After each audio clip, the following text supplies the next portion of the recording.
Join me in welcoming Tyler Gutschenritter.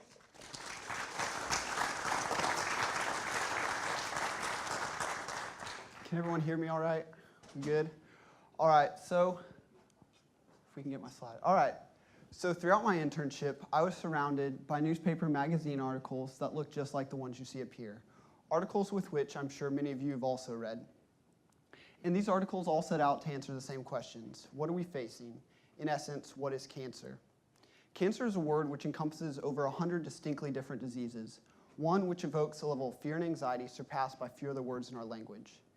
It is a disease whose conquerors are hailed as survivors, whose afflicted are entrenched in a fight for their life, and whose vanquished are memorialized as having lost their battle. To put it simply, there's no other disease that is quite like cancer. And as a society, we have waged a war on cancer, and for good reason. But in doing so, we have taken a disease and we have brought it to life. We have given cancer a story of its own. Cancer is actually a very ancient disease, one which is intrinsic to the human condition. The earliest documented cases of cancer can actually be traced back to Egyptian texts from 2500 BC. These texts discuss a tumor of the breast for which there was sadly no treatment. And despite being given a face, this disease did not have a name until 2 centuries later. It was in 400 BC that Hippocrates used the Greek word carcinos, meaning crab, to describe these tumors, clutched by swollen and stretched vessels, tumors which he thought resembled crabs with their legs spread and dug firmly into the sand.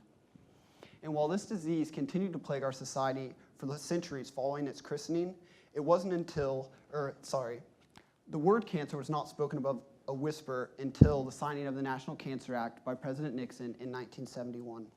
It was with this ceremonial signing that the war on cancer was formally declared and the quest for a cure had begun. And so this brings us to today, 42 years following the inception of this war, and we are still faced with the same questions. What are we up against? How far have we truly come in this battle? And unfortunately, the answers are still very dismal. 1 in 2 men and 1 in 3 women will be diagnosed with cancer during their lifetime. And even more sobering is the fact that in this year alone, 600,000 Americans will die of cancer. That is equivalent to a fourth or a quarter of all American deaths.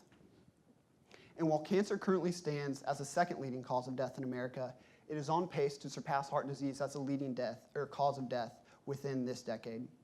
And so in an effort to combat this epidemic, the National Cancer Institute will spend $5 billion on cancer research and treatment in this year alone. And while this might seem like an adequate amount of funding, what I want you to consider is that in the past 10 years, America has spent 20 times as much on wars with other countries, and in that same 10-year period, cancer has claimed 1,000 times as many lives. And so given these numbers, it's easy to see how enveloped our lives have truly come by this disease, and how important it is to continue our battle against this formidable opponent. Okay, there we go. And that brings us to the topic of cancer research, my role in the war on cancer. Over the past year, I've been fortunate enough to work with the amazing physicians at Cancer Treatment Centers of America. We have worked together to develop new treatment guidelines for the use of deep tissue hyperthermia in conjunction with radiation therapy. And while deep tissue hyperthermia might sound a little scary, it actually utilizes the same microwave technology all of us have come to know and love. However, instead of heating up last night's dinner or an old bag of popcorn, these microwave rays are actually being used to heat up solid tumors in an effort to increase the effectiveness of subsequent radiation therapy. And the ultimate project of this goal is to provide a novel therapeutic option for patients who are fighting recurrent pelvic cancer, a disease which is notoriously difficult to treat with standard treatment options. And while being surrounded by such amazing physicians and such amazing technology during my internship has influenced me and inspired me to pursue a career in medicine, I would say the most transformative experiences have come from Cancer Treatment Center of America's unique environment that offers both physical and spiritual healing. One that centers on the patient, an environment that has given me a model for how I hope to one day practice medicine. And see, through my internship, I've discovered that the best physicians are not those who simply prescribe the most medications. They're not those who simply perform the most scans.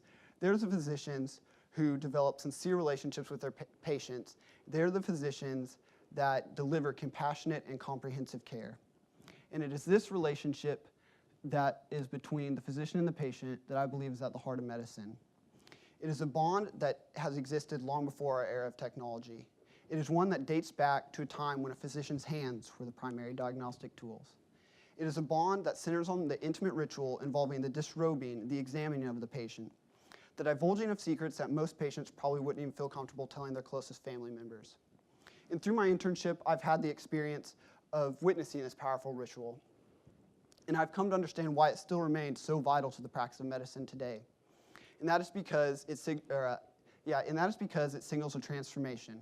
It provides hope for the patient because with every ritual, there is a promise.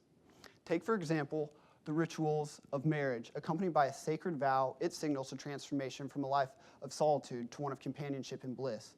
Or the ritual of a president being sworn into office, which signals the transformation to a position of power and is accompanied by an oath to protect and preserve the freedom we cherish so dearly. And it's through my internship that I've come to understand that the ritual between the physician and the patient also signals a transformation that marks a patient's journey from sickness to health. And it too is accompanied by a promise. It is a promise that I believe is perfectly displayed in this painting by Francisco Goya entitled My Self-Portrait with Dr. Arrieta. Stricken by an illness that has left him deaf, delirious, and partially blind, Goya can be seen clutching his sheets near death, being tended to by Dr. Arrieta. The shadowy figures surrounding Goya are his servants and local clergy, who kept vigil as Goya was expected to die at any moment. However, against all odds, through the compassionate and abiding care of Dr. Arrieta, Goya made a full recovery and went on to live 8 more years. And upon his recovery, he painted this in an expression of gratitude for Dr. Arrieta's care. And for me, encapsulated in this painting is the promise I watch physicians make every day throughout my internship. And it is the promise I too have been inspired to make as during my time in my internship that I hope to make to my patients one day as an oncologist. And it is the unwavering and it is the sacred bond between two indelibly connected souls, the physician and the patient. It is a promise which says, I will never abandon you. You will never be alone in your fight. I will be with you through the end. And so with what little time I've left, I would like to thank OCAST and everyone who has made my internship possible. It was not only an informative experience, but a transformative one as well. And it is an experience I'll be forever grateful. Thank you.